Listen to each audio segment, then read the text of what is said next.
Started. Assalamu alaikum wa rahmatullahi wa barakatuh, everyone. Welcome to our final Q&A clarifying session on our series of understanding the nature of trauma, finding inspiration, support, and resources as we learn to gently heal, which we have had 6 sessions with Sister Amina Stevens. And this concluding session will hopefully clarify any questions that anyone may have. On the screen, you'll find a summary of what we as Receiving Nur have put forth starting in October with the often referenced Healing Through Istighfar series. So for anyone who has not been able to check that out, I highly recommend that you please go to the Receiving Nur YouTube channel, and you'll find all of the sessions there, which were extremely enriching on healing through istighfar. So if you join me in looking at this slide that just puts everything back into a perspective of what we have done so far and where we have come. And then afterwards, inshallah, we'll start with the Q&A. So the groundwork that Dr. Yamina introduced us to was healing through istighfar. And istighfar was defined in a new way according to the hadith of the Messenger of God, peace and blessings upon him, that whenever our heart leaves the state of awareness and we start misperceiving creation, judging it in a way that's not according with the reality, that it's mercy, that it's wisdom, that it's purposeful and meaningful, then that is a sign, a signal that we need to release that perspective through istighfar. So istighfar is the groundwork, and anyone who's with us in our 90-day healing will know that that's the first step, is noticing throughout the day when negative feelings, any negative feelings come over you, and then flushing them away through conscious letting go, choosing to let go of the feelings, knowing that that is a misperception. And we are calling that the groundwork of istighfar. And then once we do that releasing, then what do? We are actually making space now, because we're releasing that negativity from this clay vessel, this home that we're living in. And then we have space for gratitude. So then the 3-month prescription that we're currently following, for anyone who's interested, please feel free to email me, inshallah. I'll put my email again in the chat, or Dr. Ziba, feel free to put that in for me, inshallah. When we release the negative feeling, the immediate focus is gratitude. Pick one thing in this moment, here and now, that you're grateful for. And that is how we are nurturing this soil of pulling out the weeds. You know, Dr. Yamina alluded to this on Friday. We're getting this soil, or yesterday, we're preparing this soil for the fruits of the real healing. So the foundation is cultivating this state of gratitude as a new lifestyle that opens the heart to receive divine guidance and inspiration, because we're removing that negativity and thus making space to be able to receive healing. So through the groundwork of istighfar and the cultivation of gratitude, inshallah, with these 2 steps, which we're calling the 2 steps of the current healing prescription of Receiving Nur, we hope that it will open the path to spiritual healing, which is often accompanied by physical healing, because many of our physical ailments are results of living in this stress, fear, fight, flight, freeze, reactive way of being. So in this practice now, through Sister Yamina, we have gained a communication tool of compassionate communication. And for those that are just now joining us, I was talking with the sisters as I made some tea that my message on my tea today was compassion is the fountain of forgiveness. And I said, wow, it's a way to bridge this concept of forgiveness with compassion. Because the more that we can start to understand, like Amina has shared, someone else's perspective, or wondering what the other person may be feeling or needing, it opens this door to compassion.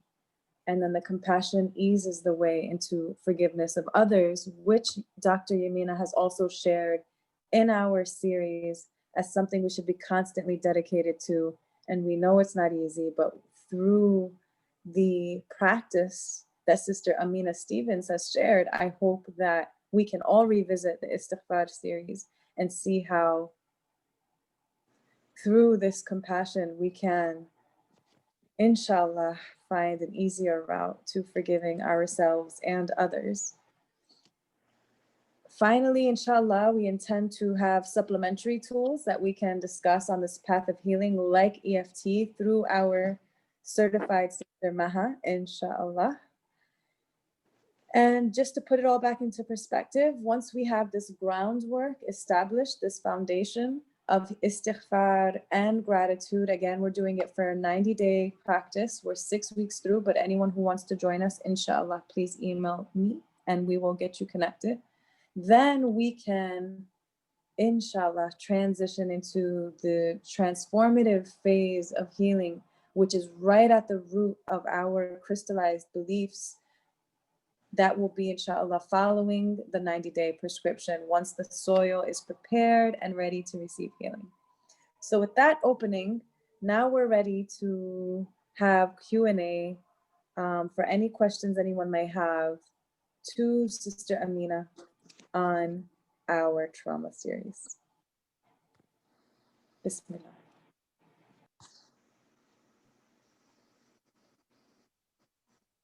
I'm not sure I have any answers, but I might be able to offer a perspective. We're all wise beings here, inshallah. Sister Amina, so for me, a trauma question, and I know there were sessions that I missed and I tried to catch them on YouTube. But one of the questions that I had was it was like, it was on I went to a therapist and when she told me, like being separate from your parents, like, at a very early age, because my parents came here and they left me in India because, just traveling, and it was the 80s and it was a hard time then to bring a baby here. She said that was trauma. She said, that's trauma and we need to deal with that first before we can help you with the problems of today. Mm-hmm. And I remember ignoring her. I'm like, I don't know what the heck she's talking about. Mm-hmm. So because I'm like, well, trauma is like real, like physical abuse and mental abuse. I don't think this is trauma. Like, your parents had work in another country and they left you with incapable hands of your grandparents. Do you think that's, first of all, do you think that's trauma? And second, do you think I should address that? So it's hard to say what is trauma for one person may not be trauma for someone else, right? Something might be very traumatic for one person, not for someone else. I would wonder, how old were you when your parents left? 4. Okay. So there needed to certainly be an explanation in the way that a 4-year-old would understand.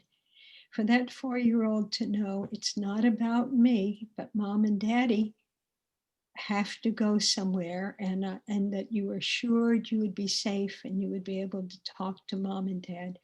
And everything was done to uh, maintain that connection, because your grounding in this life, and particularly at that age, was primarily to mom and dad, somewhat to dad or whoever your caretakers were. And if it was primarily your mom and dad, and all of a sudden grandparents are taken over, it's adding something to it's a shift. It's a shift in the mind of that 4-year-old to try and understand what's happening. And what I've noticed in trauma work, I could give examples, but they're so personal. They're like me stories, I statements, and that would be hit the don't record button. But I seem to notice with clients and myself that patterns I now have in my life are easily traced to my experiences as an infant, often in the womb, or as a young child. And so there may be a theme that's, how do I want to say, alive for you. Usually people have more than one thread. So we're going to put nonviolent communication away, and I'm going to go ahead and use the word that isn't a feeling, abandoned, right? We talk about, oh, that's not a feeling, but it's an experience. So And if that's a theme that comes up in your life, a sense of feeling lost or abandoned, it's a pattern that, and then when a child, let's say if a child feels lost, abandoned, I understand that one, then the personality sometimes will form around, how can I feel safe? How can I know that I'll be safe in my life? And so I've expressed that mine was to be nice, but that wasn't always being honest. It was a way for me I was a peacemaker in the family, right? One of my siblings was the comedian, make them laugh and they won't get angry, So you would want to look at your patterns and say, I'm wondering if some of my patterns in my life could trace back to that. It's not a blame on mom or dad. It's just a 4-year-old child trying to figure it out and figure out, yeah, why did they leave? Sometimes a parent does leave through divorce. Why did that parent leave? The child will often take that on and say, maybe I did something wrong. Say, and then and then compensates with it in the personality. What do I need to do to be safe, to be loved, for everything to stay the same, no change? So all different patterns one could adapt. So should is a funny word. You have to listen to your body and see if some of those feelings connect to you. And then if they do, see if there's a therapist that you feel safe with, if you want to explore that further. I will. Thank you. In a safe way. Yeah. Did that answer your question? Yeah, that did. But the funny thing is, like, I have to just tell you that you using the word abandon. I didn't myself use that word, but my brothers and sisters who were actually born here, so now they're also in their 30s. So I remember my sister one day saying, yeah, our parents abandoned my sister in India. And I was like, wait, yes, that's what they did. Like, I was in my 40s now. I'm like, yeah, they abandoned. And it doesn't. They weren't really abandoning you, but that's the word that we. Where did they go? And if the child doesn't understand, and there isn't a safe transition, then it leaves that imprint. So let's call it an imprint that can be worked with, so that you start to build your life on it. This wasn't about me, right? It's not my fault. And I just did the best I could do to make up for that feeling of So in abandonment, there's loss and grief. If you get under that word, there's loss and grief. And to get under that and allow yourself to say, those are real feelings. And if the child underneath even that has anger at mom and dad, it's okay to express that anger. Work with someone who says, when I was in therapy, my therapist said, forgiveness is good, but let's work with the anger first. Let that child in me say what I need to say in a safe place. I'm not going to blab my feelings out to everybody, but in that safe space with someone who can witness and listen with compassion. And then I actually have brought out a book just in case, has some words about forgiveness in it. That are quite profound. I could put the name of that book on chat as well. Forgiveness has lots of layers to it. So we don't want to paper over it. We want to acknowledge the feelings that are there.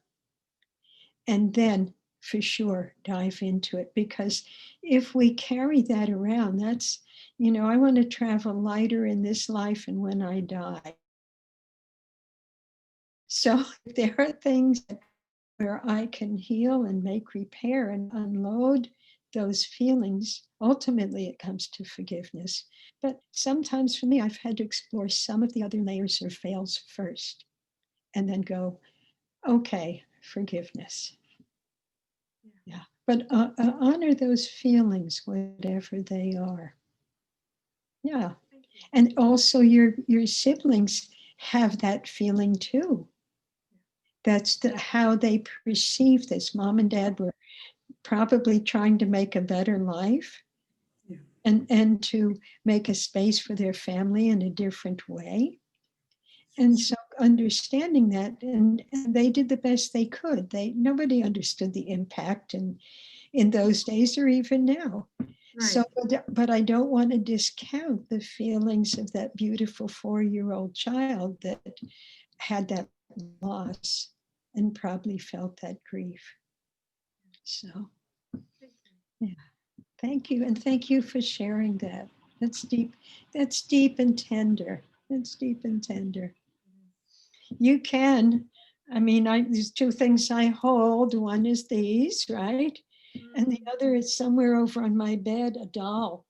And you can, it sounds a little silly, or a pillow, and you can hold that sometimes, because sometimes my fears will go back to that infancy or that child. And I can hold, even just doing this with my arms and doing that rocking, we learned that 4-year-old that sometimes needs to be reassured. And there's something I will post. It'll take me a while to get it. And maybe we can mail it to people. Called They're Good Mother Messages. Okay, and they have good father, good parent. It's the same, really. And so in our lives, I don't know if I used this analogy before. If you take a tree and cut it crosswise, you see the rings in it. And the fat rings were the years the tree got lots of sunshine and water, right? And grew. And the thin rings are the years that tree didn't get what it needed. So I have that in my life. As human beings, we have that in our lives. I have fat rings and thin rings. And there is something that you can do. Is it okay for me to keep talking? Yes. Okay. Yes. I was just turning something off. Yeah. Okay. Yeah, that's why I took the a little trip there. I like that. You can actually put a picture of yourself at a certain age where you feel maybe like something is stuck. And you can look at that picture every day. And you can you're talking to the being of that child. And the good mother messages might be a message that we didn't get at a certain age. So a big one for me, it's not on the list, but it was one that, boom, came right up. I will hold you until you feel safe. That's my big message. There's a whole list, and you can say all of them. I see you and I hear you. So you're talking, it's really like to that aspect of our being, that aspect of our soul that was a thin ring, that needed some good mothering messages at that time. The other thing we can do is also have pictures of our children. Look at my little girl. It's almost 40 now. I saw her for the first time in a year, Saturday, yesterday. You can have a picture of your child. And, you know, I remember taking this picture. She carries a lot of light. There's lots of light about her. And just being like transfixed by that light and that innocence. And you're really speaking to the soul of that child. And I will often look at pictures I have of her at different ages and say, I love you. And I'm not apologizing for anything I did. I'm not going to any of those places other than giving her a good mothering message. You are so creative. You're amazing. I see you and I hear you. Right? It's so there's no, I wish I'd said that, or I wish I'd done this. And I have had friends say that their relationships with their children changes over a period of time because we're putting something else in our heart. So we can do that with ourselves. We can have that picture of those different ages and speak to that child. And I'll send out that good mothering list. And you can call it a good father message or a good parent message, good, in your case, a good grandparent message, right? Yeah, because sometimes there's that part of our being that needs to know it's safe. It's safe. I love you. Mine was, I will hold you until you feel safe. I know I just said that, but that's a big one. That's a big one for me. Not that I wasn't held, but I needed to be held more. One is, I will always be here for you even after I die. That's big. And there's lots of, this isn't just some kind of a new agey neat thing to do. This is something that comes from very deep teachings. So I know Sarah's aware of a man who just passed over by the name of Ray Castellano. And he did a lot of work in this area. This comes from some very deep trauma teachings. And remember, it's not, we can't judge our trauma, whether it's big trauma or someone else's, why are you complaining about that? Or there's people hungry in the world, why am I complaining? It's really naming our feelings and needs. And going back to the feeling of that child and what she might have been needing then, and meeting that picture with a message. And if you're going to go in a little deeper, having some support for the big pieces, I find can be helpful. Yeah. So holding your heart. This is so tender for you and for all of us. It's really speaking to me, especially that one that you said, hold me until I feel safe. That's, I wow. will hold you until you feel safe. Yeah. Yeah, because babies, you know, our skin is a boundary. It's our container, right? Holds it all, that's part of what holds it together, but it's also a boundary. And just even, I used to teach at a massage school, and when tests came around, some students were panic stricken because they didn't know how to studying and certain information about the body came in a difficult way. And I would have them, you can just press your arms, your legs, touch your skin, touch your container. I'm here, I'm okay. You can do that to yourself. I'm here. I would have students say, go, touch your beautiful face, touch your heart, touch your hands, shake that trauma out, whatever. But this skin needs touching. It needs, we need to be, we need that. We need to be safe. Yeah. Babies often need skin to skin. Skin to skin. This is, we have proprioceptors here. We have nerve endings in the body. Touching stimulates them. Yeah. Thank you. And we'll hold our little ones together. And if I see you rocking, I know that we'll rock together. Yeah. Thank you.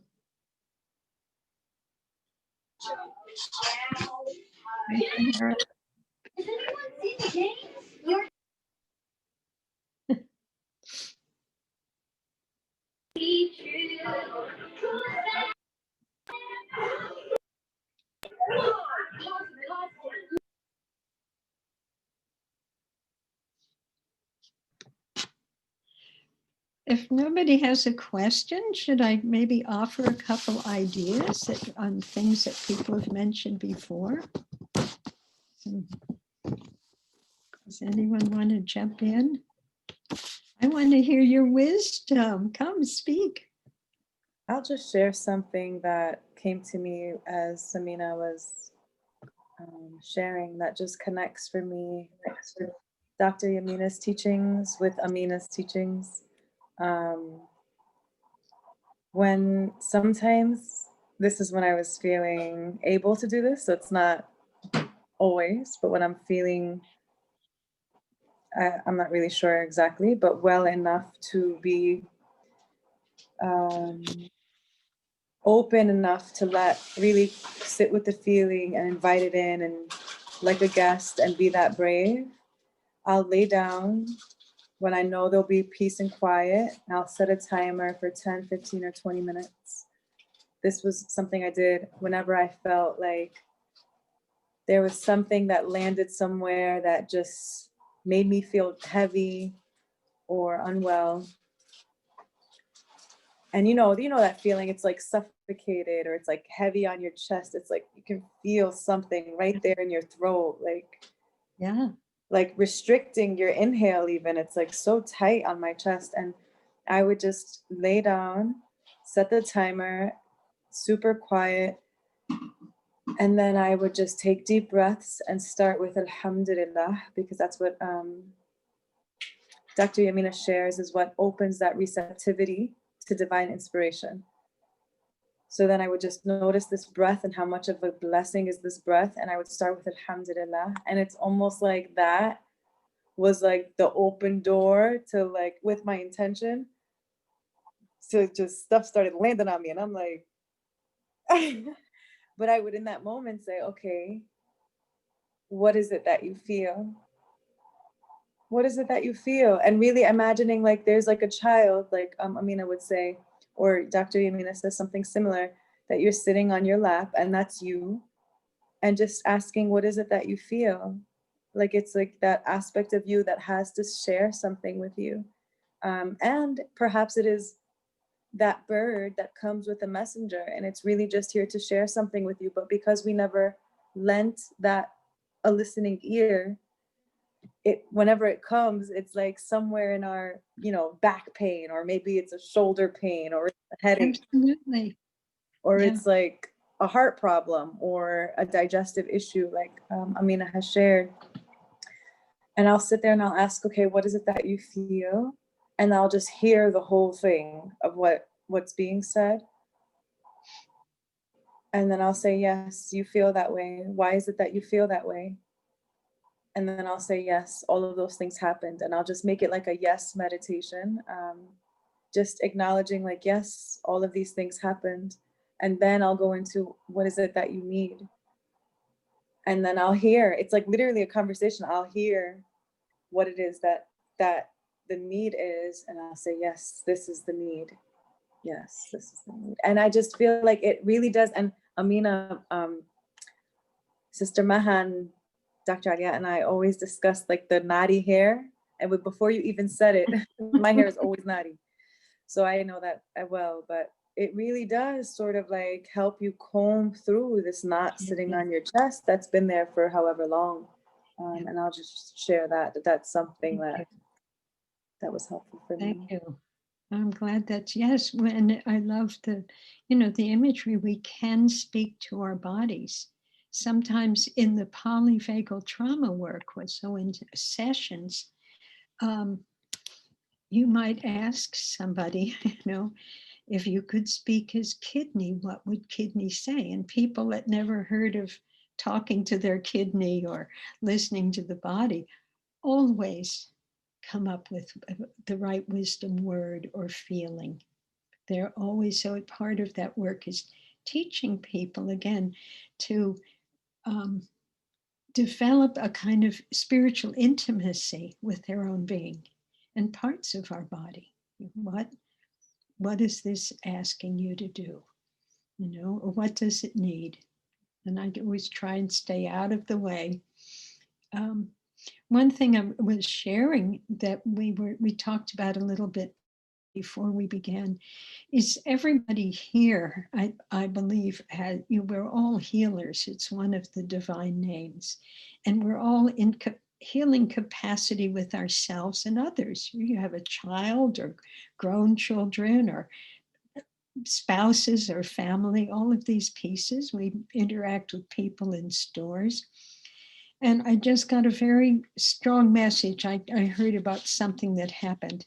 Sometimes healers can take on a lot of other people's energy, even unknowingly. It's like I have to limit if I watch something on TV. It's not so much there that I can watch anymore. If I want to look at headlines, that might be fine. But really, it's about finding balance. So what I have to do and someone else needs to do might be quite different. But really checking in with the body, right? The body knows. It's like Jiminy Cricket, always let your conscience be your guide. And certainly our prayers, so there might be people here that, there's many paths. And but the prayers, we have to do something that allows us to connect to our spirit, that allows us to have that feeling of self-connection, body, mind, heart, spirit, right? Self-connection every day. In shamanic healing, they have a slightly different approach. They would say, when there's trauma, a part of the soul, we would use the word dissociates, right? Breaks off. And the shaman, it's the journey of the shaman to bring that piece back if they have permission to do that. You don't want all the pieces to come back all at once. It's like too much therapy or even too much of this work, right? You don't want to do overwhelm. But one of the reasons we want wholeness is one of my teachers in the shamanic tradition said that if there's we want all the pieces back, otherwise there's space. And he never said it's evil or this or that. He said squatters move in, they don't have to pay rent. And that means other people's energy or just energy.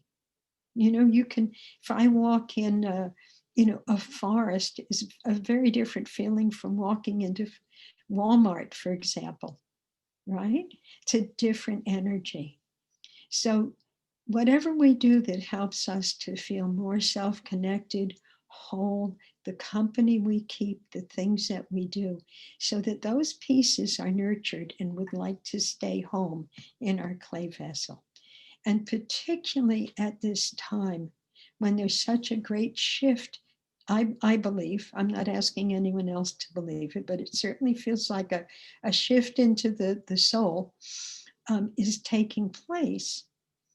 We want to stay intact and have the companionship, whatever that companionship is that helps us feel supported in this life, so that we in turn have that energy to support others.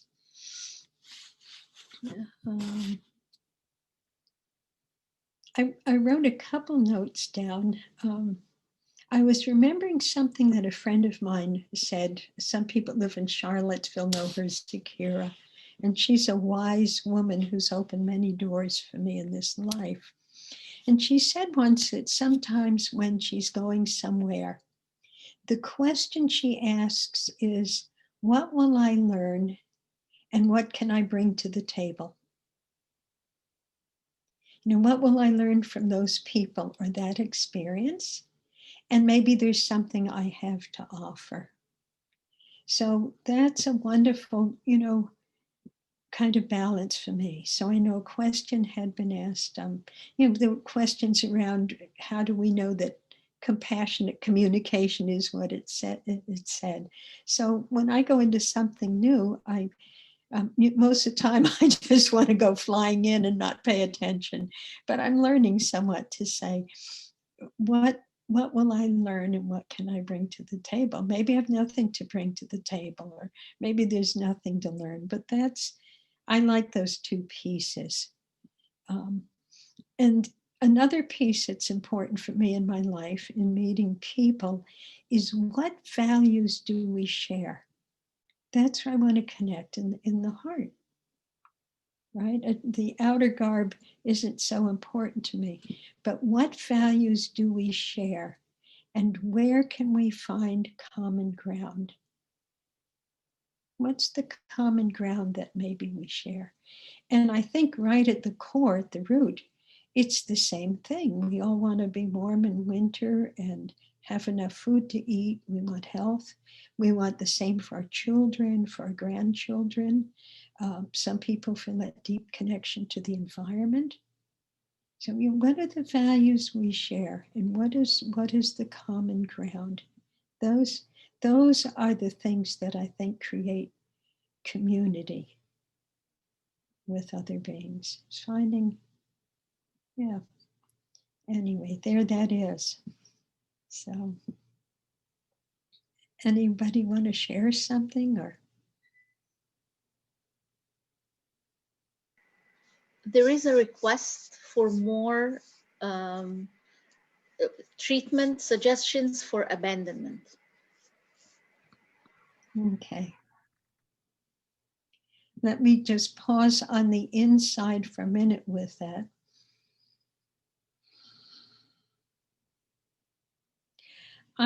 My feeling is, and this is just based on my experience, is that for those big pieces, it's important to have support.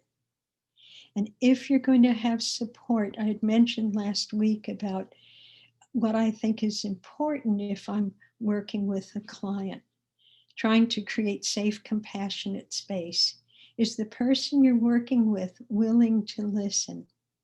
And always to go slowly, because remember, we're coming from here and our feelings, abandonment. But the body is going to process what it's been holding on to. And that process, sometimes it can go really, like this. And sometimes most of the time, it needs to go slowly. It's the nervous system. It's a process of rewiring the nervous system. So going from abandonment and all the feelings underneath that, naming and allowing them to come up, and not going into overwhelm, and having the right support. I gave the website for my friend Janet Evergreen, and she teaches this polyvagal trauma work. And to take the class is like getting treatments. And I recommend that, but it may not be something one wants to do. What you can do is she has a list of people that she refers. You get to see their smiling faces. I need to get my smiling face up there too. I work with people, but you may say, I'm not sure I want to work with her. Who else is out there? So Janet has a wonderful list of people. And you might ask her, I know she's going into retreat from, I think it's the end of Christmas till early in January. But you might ask her, if you live in a certain part of the country, are there people I can work with? Do you have a link for me? Because I know there's a lot of people that have studied, particularly the pre and perinatal work. So that's what I would recommend. That Good Mother messages are a place to start, and really not suppressing feelings that are coming up. They will come up and eventually come out and dissipate. And if they don't go away 100%, we never really talked about resilience, but we start to build resilience if you go slowly. I can handle this, okay? And maybe I can't handle it, but we're building resilience. And a way to do that is to think of the things you've accomplished.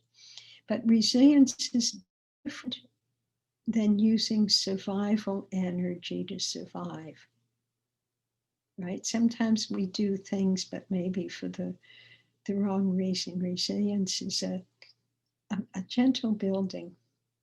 I have a story about my dog who was pretty badly traumatized, little guy, about 14 pounds. Didn't think I was getting another dog, but anyway, that's a different story. But when I first got him and walked him, he didn't know how to walk on a leash, right? He thought cars and people were coming at him. Did I tell you this story? We have a grate that goes under the sidewalk, and he was always afraid to jump over it. And I would always give him the opportunity to do it, but he'd skirt around it. And one day he stopped and he dug his little heels in and did his thing. And he took a flying leap, and his ears were out at the side like the wings of a plane. And he cleared that rain gutter. So he was at the time that was right for him. He gave it a jump. He gave it a whirl. He cleared it. And now he's got that in his system. I can do this. I can do this.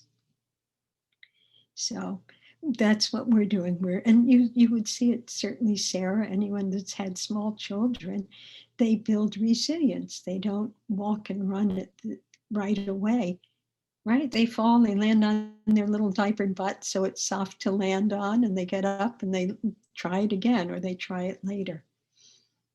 So I like that point, Amina, and it reminds me of something that Dr. Yamina says often. When we would do our retreats, there was a series, a session at the end called Listening to the Heart, which was where the transformation and that healing the root of our crystallized beliefs that result in pain and trauma in our lives. The first question she would ask is, are you ready? Like, are you willing to,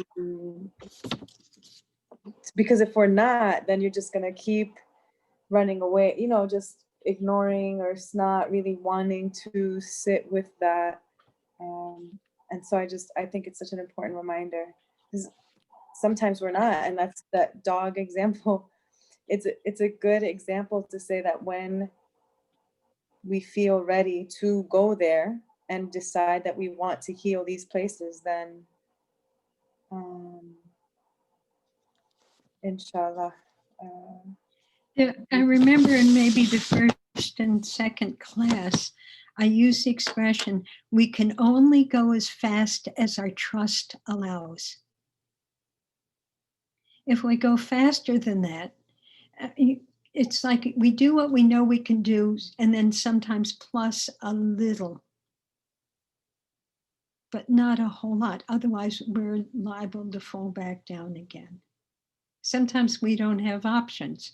We're pushed for some reason to face something or do something that's different. But when we're consciously working with something, we can go as fast as trust allows.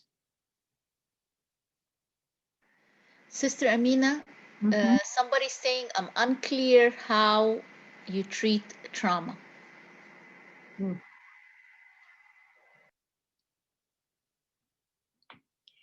the first thing to do is to recognize it. And the second thing is, I can send you to lots of books. We had links for that about trauma and studies. But if it's big trauma, if I have big trauma, I go to somebody who's trained in the polyvagal trauma work, someone who's done the pre and perinatal work, so that I can go deep. And I have a couple of go-to people that I'm really comfortable being transparent with. So as far as treating it individually, you can try to work with feelings and needs. You can do the good mother messages and take care of yourself. But as a person who's isolated a lot in her life, I find that it's better for me to have a balance of both support and then sometimes being on my own, reflective. It's finding the balance. Does that help? Me, it's polyvagal trauma work specifically. That's what I head for, because I understand that. So it looks like we're all sisters this evening, and it's a small group. So please feel free to chime in, everybody. Don't be shy. And there is no wrong question. And no, you won't come across as dumb if something is unclear. On the contrary, we appreciate everybody's questions. So feel free to share. Yes, Dr. Ziva saying no such thing, and she's a physician. Sister Amina, when you were speaking, I remember when you were speaking, I wanted to check with you. When you say a balance between support and being on your own and being reflective, when you say the word support, are you referring to going to the trauma therapists? Yep, that's support for me. Now, there's things that help me feel self-connected. Getting out and being in nature is great. I love poetry, certain kinds of music, yoga. So there's certain things that feel great to me. It's finding the things that you love to do. It's like eating baklava, what's sweet, what's really delicious to you in your life. Certain people that I love connecting with, that I feel accept and understand me. Mm-hmm. Prayer, more prayer, right? Trying to eat well. All of those things are good. But big issues, I feel like the support is necessary. So that's an individual decision. And one thing that I don't know if I'm hearing from people, so are people familiar with double binds? So a double bind is darned if you do and darned if you don't. I can never do the right thing. I don't do this and it's wrong. And I don't try to do that and it's wrong. It never works out. A double bind, my teacher was talking about this in a class I was assisting her in, and I've heard about it before. Double binds are often come when we're quite young and can even be ancestral, family patterns that are passed along. And it might be, so she gave an example of an abused woman, and not anyone specific. The woman might say, I really need to leave this marriage because I'm getting beat up, but I'm afraid if I leave, I'll get beat up even worse. Mm-hmm.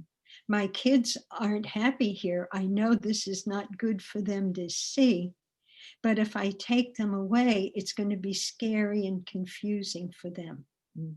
So that's a person who has grown up with a double bind. It's hard to make a choice, right?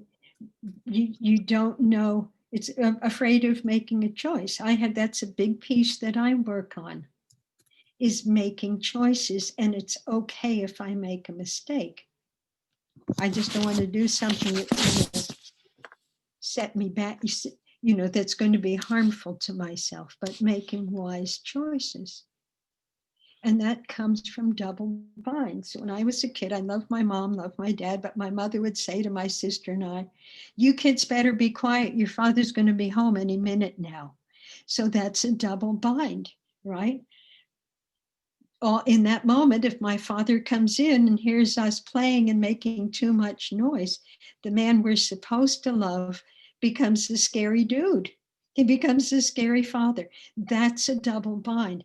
Better to have said, this is a lot of noise, and when I need some quiet, when your dad comes in, he's usually tired from work and he'll need some quiet too. So that's compassionate communication. I love my parents, right? They did the best they could. They just didn't have a different understanding of a different language. That wasn't happening at that time in their lives, and even mine when I was a parent. So double binds are big pieces. Or it might be a child being asked to, mom's upset and gets mad at the child, and the child has this thought and says, oh no, I'm supposed to love my mother, but I wish she was dead. The kids have those thoughts. They want to get rid of mom or dad sometimes because things aren't worked with, right? Or there isn't completion. So we often grow up with double binds. So I would say, if someone's saying, have I had trauma or not? And how do you work with it? Sometimes having that kind of support is good. I always took classes and everything, and this studying of trauma work was the one teaching. I was always excited. I want to learn this, and then I want to share it. But this is the first thing that made me go deep in studying it. You had to go deep. It was just the nature of learning of all of this. So those are double binds. We have those, and that's just places where we got confused. I'm as human as the rest of you. I'm juggling with my own stories from time to time, but we're also blessed to have prayer and companionship and things that help to calm the busy waters. And simply as Sister Sarah suggested, what am I feeling? What am I needing? And going slow. You really made it obvious that you let yourself feel it in your body and went slow. And the other thing is that one of the reasons I find getting some kind of support in this is good. Otherwise, I do have moments where my head spins round and round and round, mulling over and trying to figure it out. So feelings and needs are really good, but on that big stuff, yeah, I'm happy to have support, and it's scary for me. I regress really quickly, So yeah, I go back to those the child feelings, and they're healing. That's the good news, is that they heal. And you find different ways to be in the world, and those pieces begin to heal. I'm going to rock. Anybody want to rock their baby? Yeah, rock the baby. What do you do when your support system is suddenly withdrawn? That's a big question. So I'm thinking of that in two ways. Support system can quite specifically be a therapist. Okay. And the other support system might be family, could be a marriage breaking up, it could be the loss of a job, finances. The thing to do, my friend Janet was saying, when a woman is being abused, for example, you're not working around what decision she needs to make. You're finding her resources. What resources are available for that woman, instead of her just jumping in the car and driving away? What resources are out there? So if your support system is suddenly withdrawn, I would see if I could find what resources are available for me. We have a place. I did a post that I'm going to be teaching insight meditation there. And it's in the, for people who came in late, I did a lot of email links, for the Arabic portion of nonviolent communication and so forth. But I'm going to be teaching at a place that offers free therapy for women in the community, and it's bilingual. So sometimes finding that kind of resource, seeing if something like that is available where you live, can be quite big. See who can I tap into, and checking and asking people that might know, asking at the mosque. If the mosque has a mailing list that's very active while we're all in COVID. What if it's not a financial issue or a tangible issue? What if it's an emotional support? Find out, I would just find out in your community who might, I'm speaking about this work, but you might find somebody that is involved in other work that's similar but different. Finding out what's working for other people. I have concerns. I have a friend too that does this work, has concerns, and I don't want to speak against something, but let's say I'm feeling concerned when I hear a person's been seeing the same therapist for 20 years or 10 years. It's a long time. We want to be able to have somebody who is trained in touching into the roots of what's happening. I mentioned Deb Dana, and she's like the therapist. And, it was that book, I named it, it's on the resource list. You could find out if she has a list of people that she recommends who are trained in her work. She has a really big piece in this. So. Assalamu alaikum, Sister Amina. Saira here. Assalamu alaikum. Thank you so much. Every time I hear from you, lots of notes I take, and I realize that we are all figuring out for who we can help, but also how we can help ourselves. And I know the book of Dr. Van der Kolk about the body keeps the score, and that you have it also on the list, but or you mentioned it actually, like, that the somatization of our traumas, whether they are losses or illnesses or abuse or neglect or adverse events that happen in our lives. The work of speaking and seeking permission and being authentic and using emotions in a positive, gentle way, other than communication with others, I know in Dr. Yamina's work, we see a lot of, I noticed that I'm talking to my pain, I'm recognizing it, I'm inviting it, I'm not being uncomfortable with it, to be, for lack of a better phrase, in my best capacity to just be a good host or just be a good observer, objective observer. But in terms of bodily pain and ache, I'm being very selfish when I ask this question. Just right now, my fever had gone up again to 100.5. And I can't drink cold water. And I am dreading to go back to chemo on the 22nd. Does this trauma work also help with the physical symptoms? Are there research studies out there that I can lower my fever somehow by calming down the vagal nerve and recognizing that stress and that augmentation in my parasympathetic nervous system needs to come down, so that all of these bodily indications that I'm not well could be at least controlled in some stable manner? That's a great question. There is an aspect of this work. So, for example, if somebody has had a fall, we actually worked on Zoom with the husband of one of our amazing teachers in the pre and perinatal work. He fell off a roof, broke his leg in 3 places. Wow. And we had a session with lots of people that know this work, and someone guided it.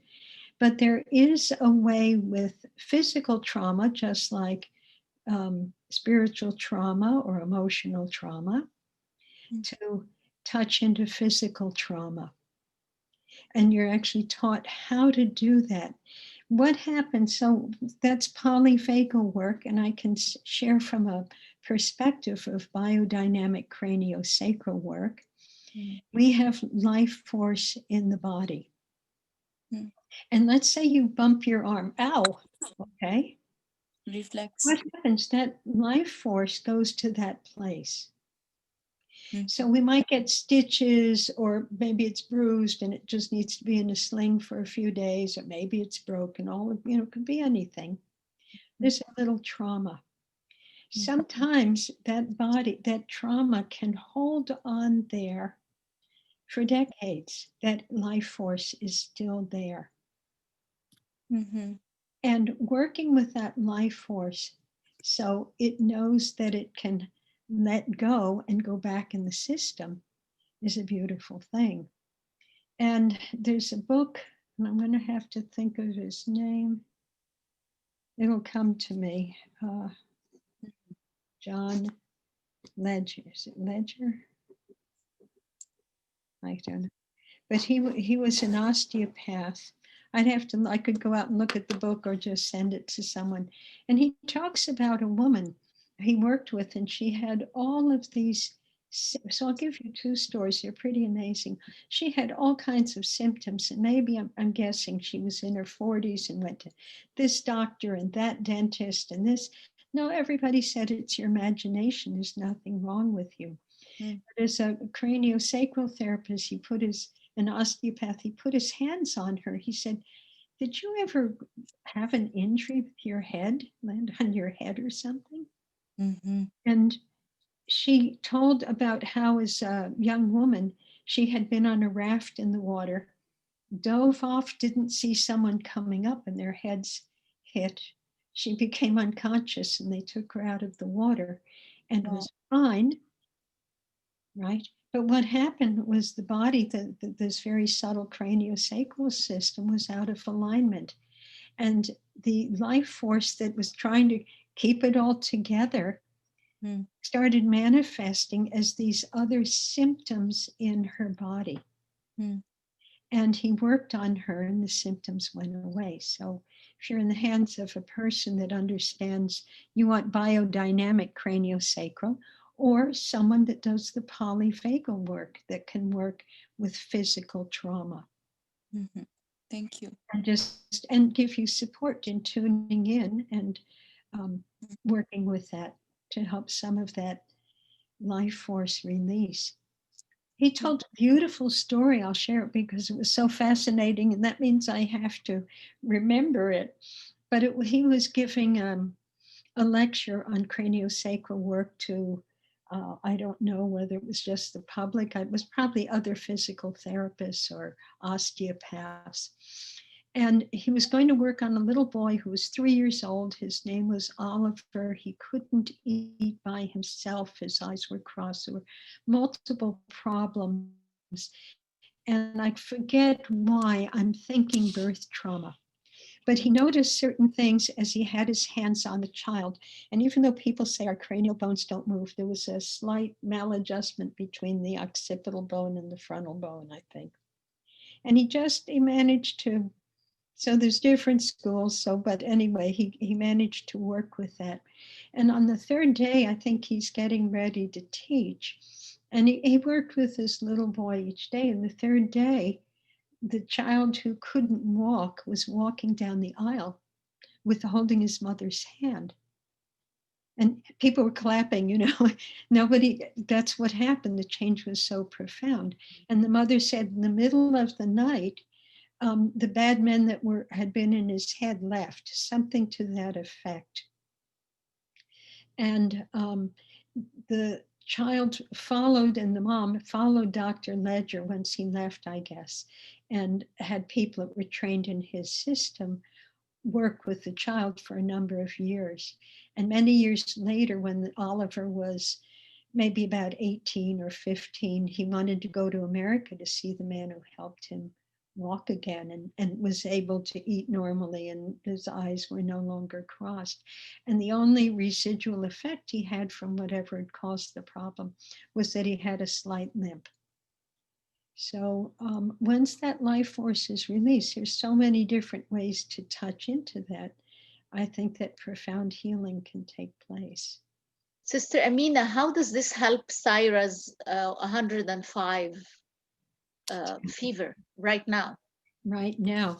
So that's not going to help her right now, but let's just say that if you can't have cold water, I'm wondering if you could drink warm water. I mean, I'm not, Yeah, I know that's that. what I'm doing. Yeah, my mom just got me this green tea because Great. I need something just to feel replenished. I can't have ice cream. I have to melt it, and this is almost 2 weeks out since the last chemo appointment I had on December the 8th. I can't walk on tile floors. I'm that susceptible to cold pressure or sensitivity, and I used to be that person when I was even heavy, like heavier, much heavier, 180 pounds, and now I'm 136, 37, that I would not stand even in winter 69 degrees. My home temperature would be 68, even when it is 28 degrees out there, just the way I used to feel, probably because being overweight. Now, when fever comes on, my hands go cold. I don't know why. But the fever makes the whole body feel as if I'm burning. And I tell my mother, who has diabetes, Mom, lower the temperature, don't turn the fireplace on. I'm burning, or I'm going to go out and stand in the snow. And she's like, no, you stay here, you drink some water, you calm down, don't hyperventilate, rehydrate yourself. Don't right away start stripping your jacket and your socks and everything away, because you don't also want to be catching cold, because your chemo is just in 2 days and you don't want to be. So I'm constantly shuffling between, and but I understand that yes, it may not help me right now. I totally get that. But in some way, I want, how, an example, I just yesterday night I was just flipping through Netflix, and that gave me some humility that I have no right to complain. There are kids in Sweden who are immigrants or migrants or refugee asylum, who have gone through, 4-year old, 6 years old, 10 years old, who have gone through something called Resignation Syndrome. That documentary is on YouTube. I will encourage people to watch it. Resignation syndrome is where they are literally looking like they're paralyzed. Yeah. And the explanation they give is that this is body's way to conserve whatever little bit of energy they have left in them. The parents are feeding them with feeding pipes. They are brushing, massaging their hair and body and bathing them. They're taking them in a wheelchair outside to take some fresh air. But the kids are sleeping. This may be, I don't know, it could be due to a number of things, but initially, I don't want to oversimplify, and I can't diagnose, and I don't want to, but that seems to be somewhat of a symptom of dorsal, when the body, remember we said when there's no more gas in the car. Yeah. If a person, sometimes people can be very calm people, but on the inside, their body is going through fight or flight. And that's trauma. And knowing that they're safe, and there's touch, and there's home, and that there's everything's okay. And that takes time and training. So, it can also blossom in other symptoms. One thing that comes to mind, and of course, might be having seeing a nutritionist, and I'm not talking about somebody, somebody that has a sort of deeper training in nutrition in terms of healthy food. And I'm not talking about doing something extreme. And I might be able to find a resource here and find out, there's somebody I trust, I would ask. And that might be helpful. Thank you. He's managed to overcome a number of things. Yeah. through one of the pieces for her was a nutritionist. So I will just make a note about that. Thank you, Sister Mina.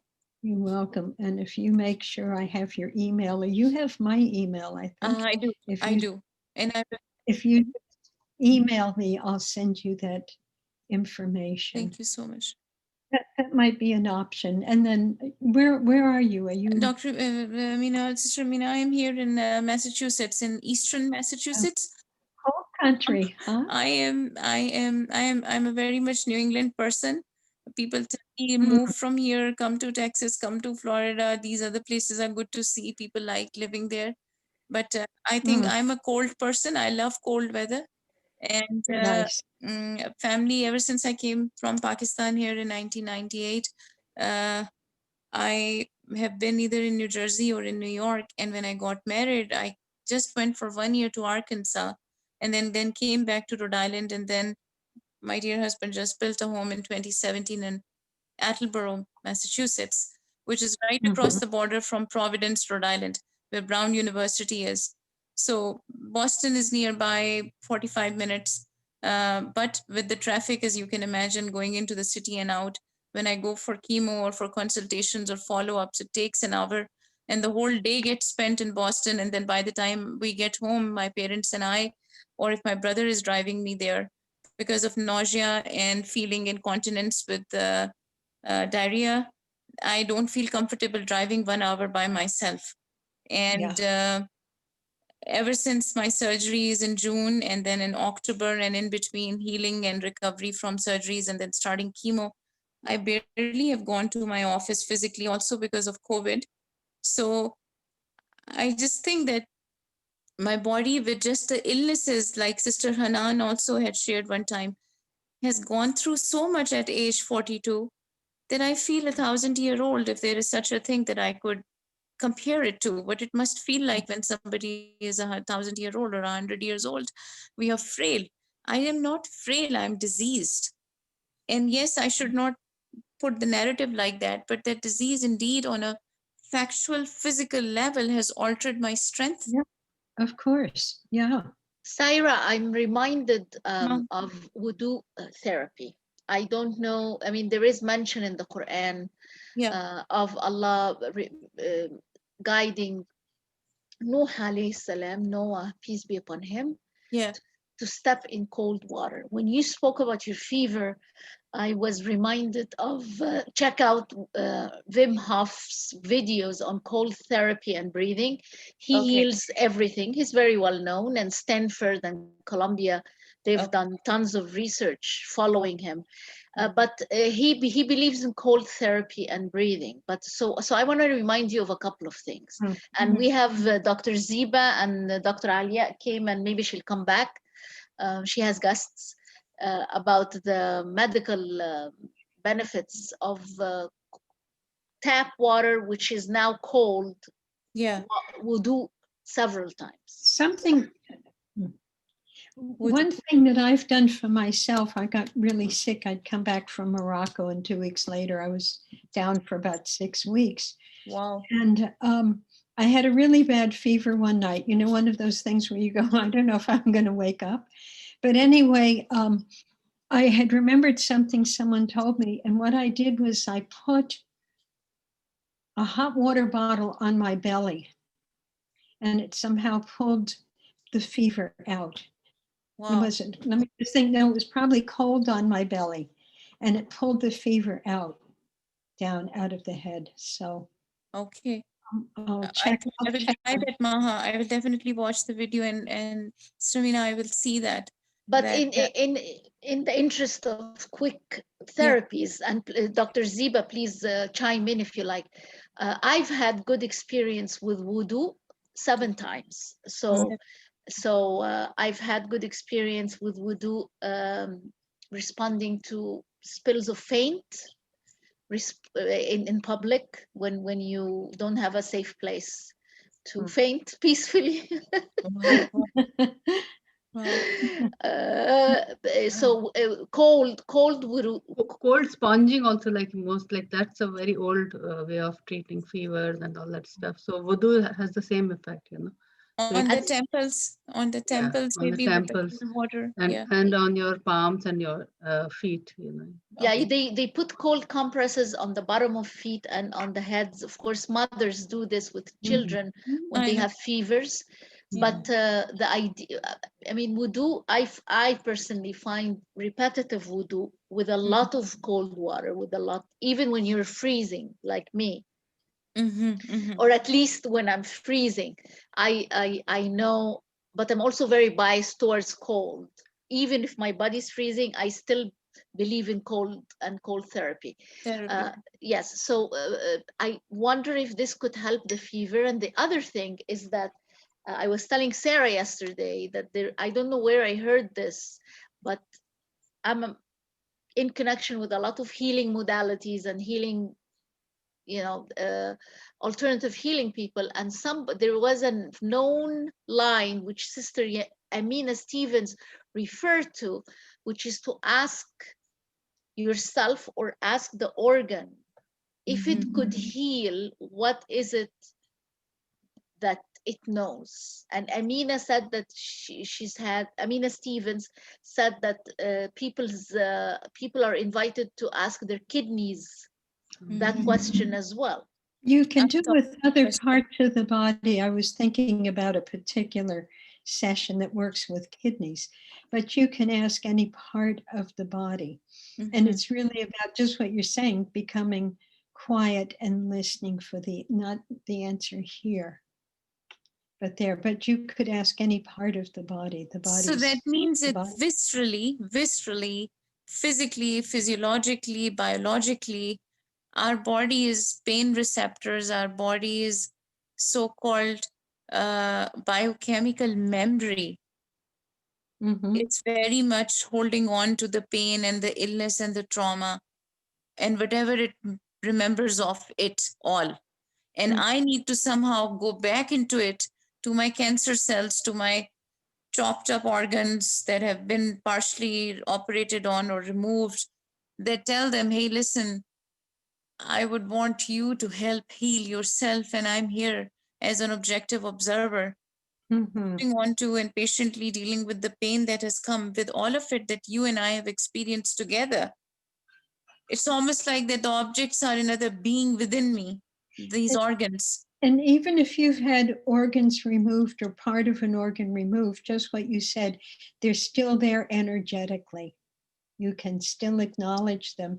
And there is a part when we have, it might be a woman that's lost a child. So that I'm putting that in, or an organ, to allow ourselves to grieve for that, to really acknowledge that loss. And then to, when that feels complete, to acknowledge that energetically it's still there. Yeah. So that we need lots of wonderful healing rituals and groups and supports around this kind of work. Sarah, what's the question? I think Syra was talking about speaking to her organs, but this reminded me of Sarah. Probably Sarah Al-Alim, Dr. Sarah Al-Alim would say, listen to instead of speaking to, listen and listen what you have to say. What is the question, Sarah, that you open your meditation with? It's a very important question. Yeah. Can you tell Sarah? me? Yeah. I don't. I'm not sure which question is that coming to me right now that I open the meditation with. Home girl, I had to walk for a couple of hours, no, for just an hour and a half, actually, thinking of that question. You just shared the question with me last evening. The question is, what you mention your name. For example, if I were Syra, I would say, Syra, what are you holding in now? Okay. What are you holding within now? That's what you said, I was Sarah. just channeling whatever came. I can't even remember. But what did come to me, because we have some members that have come late. So I want to, Ziba, if you can, just put up that slide again. And I mean, I also have another question that goes into, inshallah, what I wanted to say on the slide. For those who don't know, Dr. Yamina is trained in this many modes of healing. May Allah bless her immensely. And right now we have a healing prescription that is 90 days. And this slide summarizes the healing perspective or the healing path that we're going to follow and that we're in the process of now. Where it's a two-step healing process of istighfar and gratitude. And this cannot be emphasized enough. It's actually miraculous. And I was talking to Maha, you guys are lucky to get a little taste of the retreat. I came across a study that was done, an experiment where a man actually froze. He took water, he put thoughts and words on the water, put it in the freezer, took them all out, looked at it under a microscope, and found that words that were negative had water crystals that were not geometric, that were totally unordered, totally out of just looking chaotic. And the words that were positive had diamond, like beautiful geometric shapes. And it goes to show that what Dr. Yamina is now recommending through istighfar, through this process of just releasing, the first step is the groundwork of istighfar.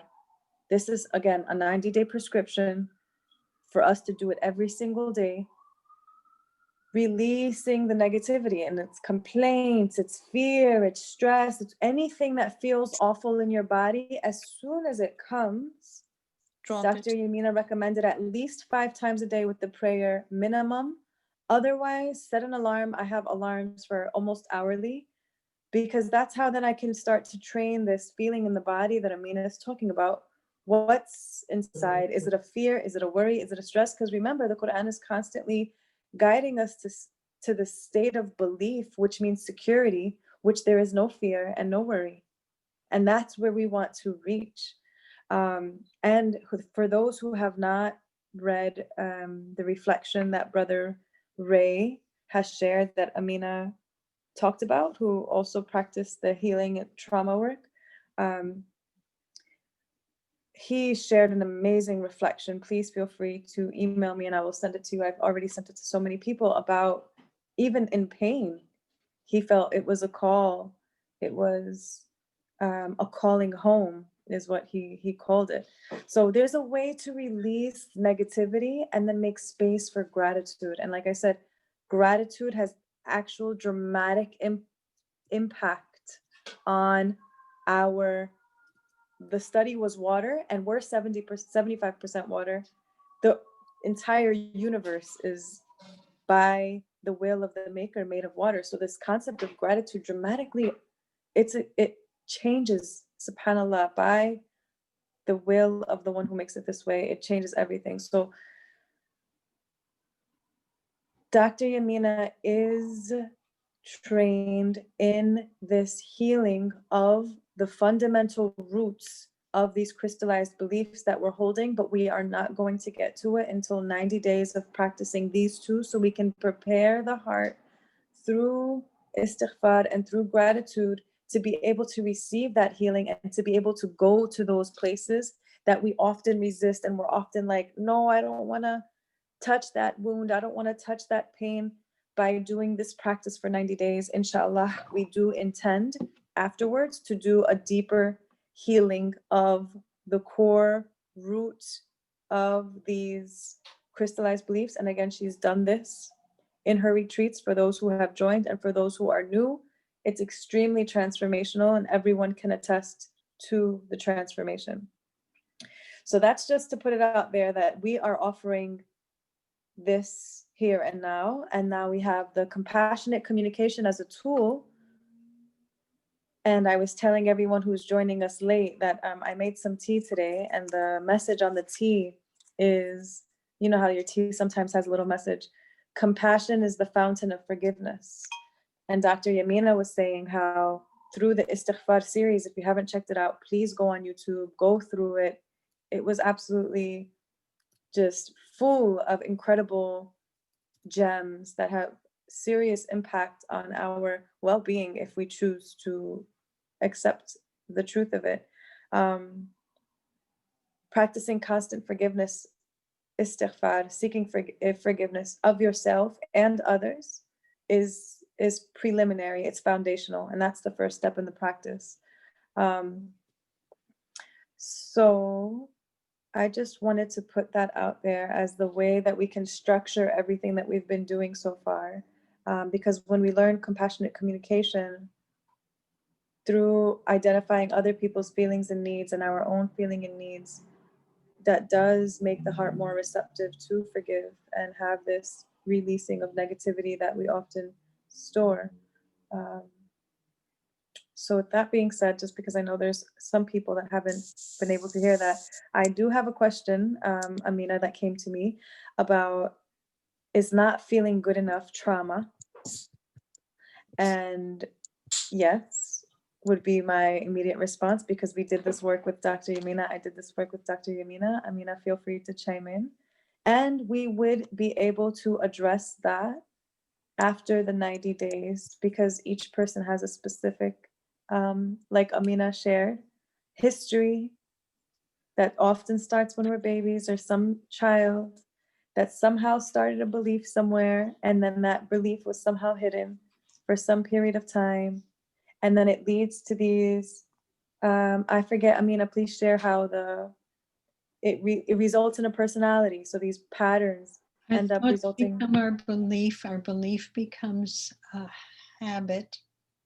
A habit becomes personality, and personality shapes destiny. How we respond to life, you know. So I want to just share the question because I was asked to share it. It was, how to battle feeling not enough. Is this considered trauma? My feeling is yes, and I would imagine that it stems from something earlier in life. Usually those feelings, and these are common patterns. It's not minimizing it to say that many people share that. They're just common patterns. And feeling not enough. I'm not good enough. Is there something wrong with me? I never seem to do anything right. I keep trying really hard, but I'm never good enough. And then sometimes, because that thought becomes that pattern in our life, we're trying hard for the wrong reason. The good reason is you are good enough. This is an old pattern somewhere in the, I like to think of our body being not just our physical body, but our whole being, all that comprises our whole being. It's an old pattern. And it's sometimes prayer is enough, but if prayer feels like it's like there's still something that wants to come out, then sometimes touching back into those places with support. You know, brave if you can do it yourself. It's wonderful if you can do it yourself. I do some things, but like I say, the big stuff for me needs support. In order to make that place that's a little crooked on the inside straight, the Sirata Mustaqim is not just something outside of us, it's something inside. And always with love and patience, always with the idea that, like Rumi says, we're polishing the heart. When we're praying, we're doing what we can. And these pieces come up to be healed. So with lots of patience and kindness towards ourselves. I might have shared one time I was doing an online meditation with Jack Cornfield.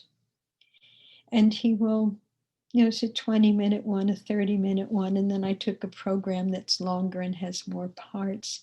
But in just the basic meditation, there's a moment where he comes in, he opens it with words, and he'll come with some words, and there's silence in between.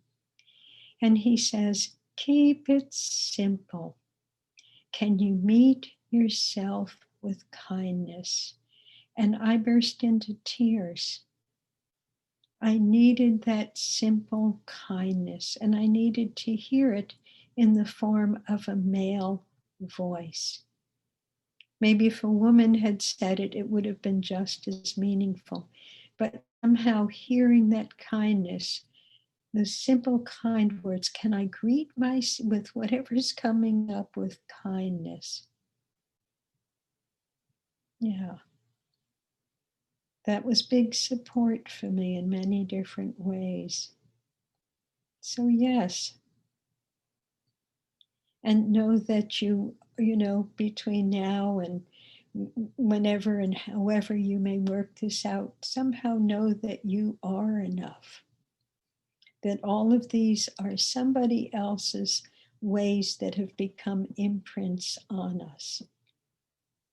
And by recognizing it, you're saying, I'm ready for change. I want to do this different. That's all.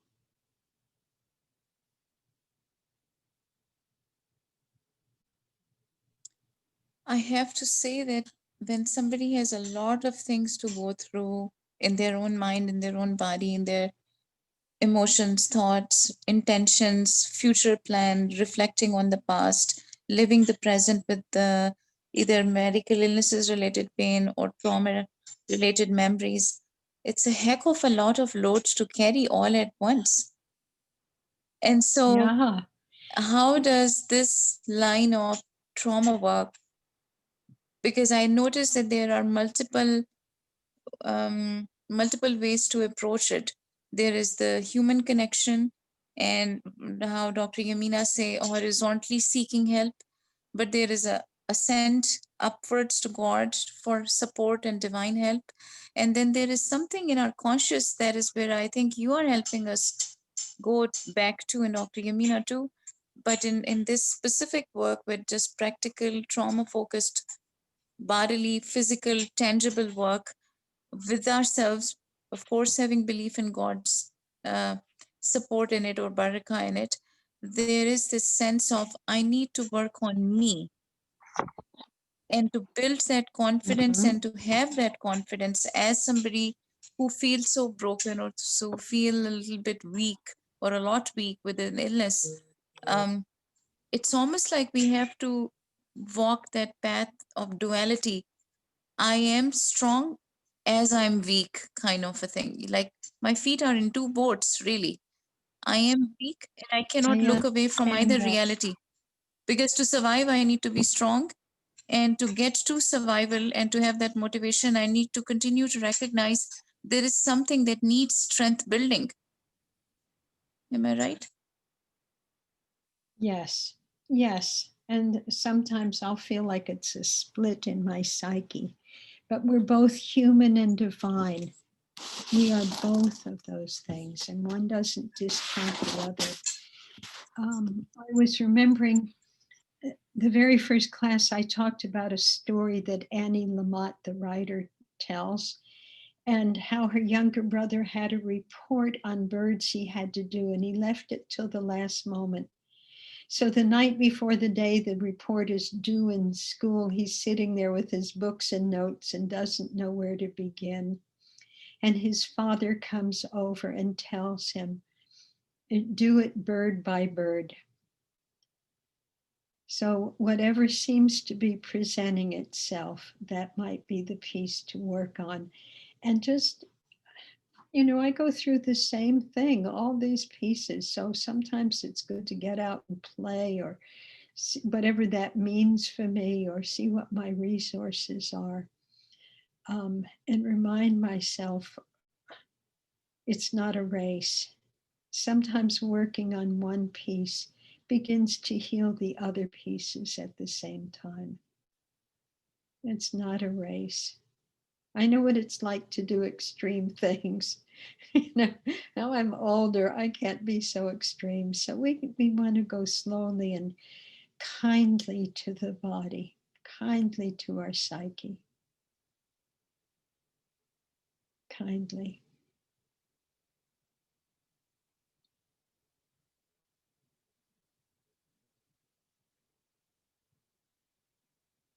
Yeah, bird by bird, checking in with the feeling that's most present and the need. And there's going to be more than one, maybe more than one need.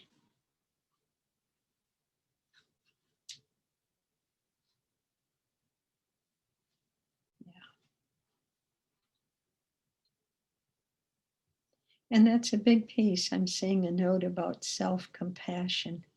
Sometimes it's easy to be compassionate with other people, and for me, at any rate, and not so much with myself. And remember, as healers for ourselves and others, we need time. Our culture's not set up, and COVID has sort of set our culture up a little bit to really take time to heal.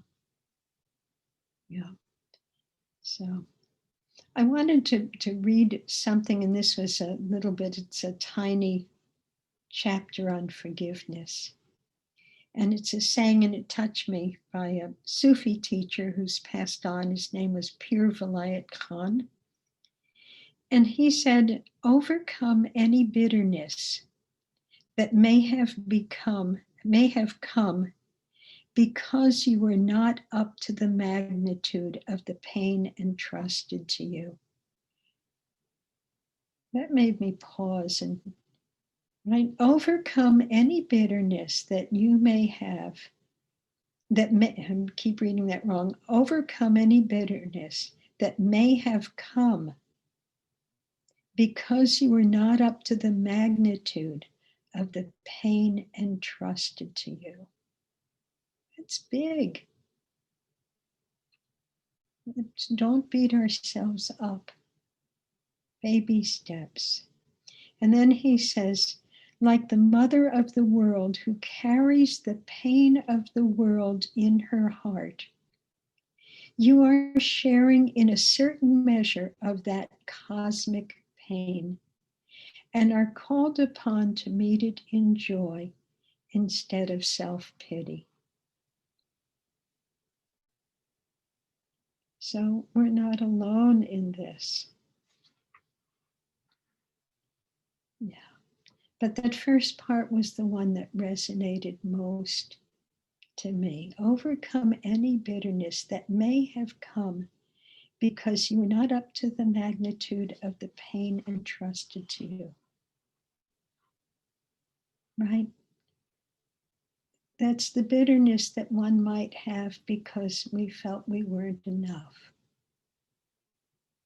or felt something else, and we didn't have the tools or the support or the love that we needed to help us through that. We've sometimes been given enormous pain in this life.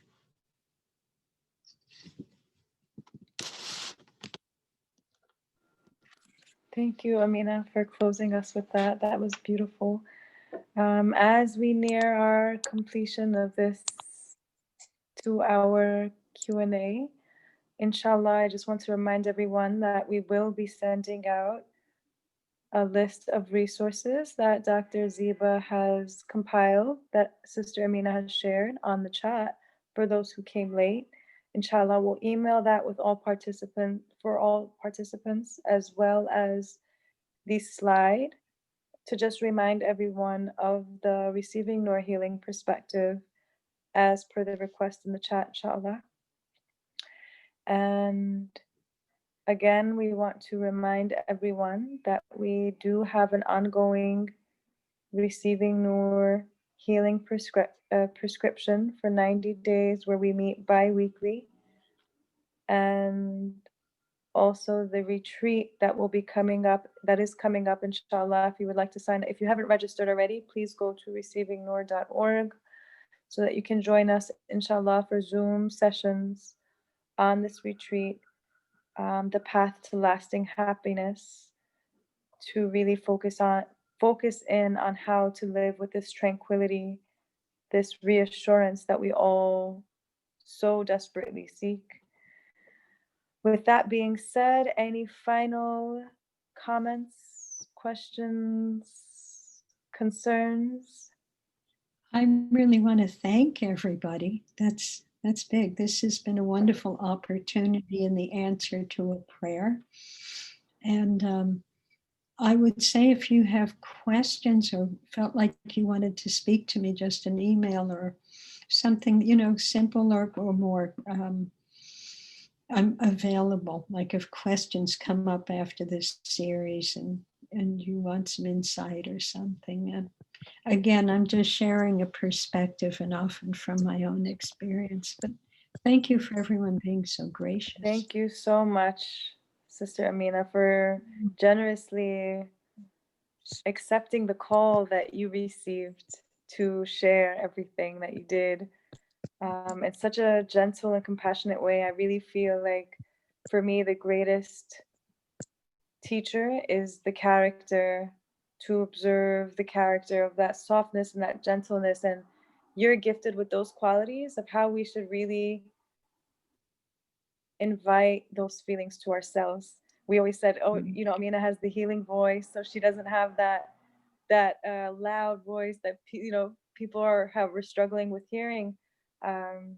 But honestly, it's such a beautiful reminder for me as to how to heal those places within, how to sit with, in a gentle and tender way, those aspects, those messengers that often call us. So may Allah reward you, Jazakallah kulli khair, for all of your time with us. And inshallah, we'll send out resources. And if there's no other final questions or concerns, inshallah, then we hope to see you for our regular Wednesday Quran study.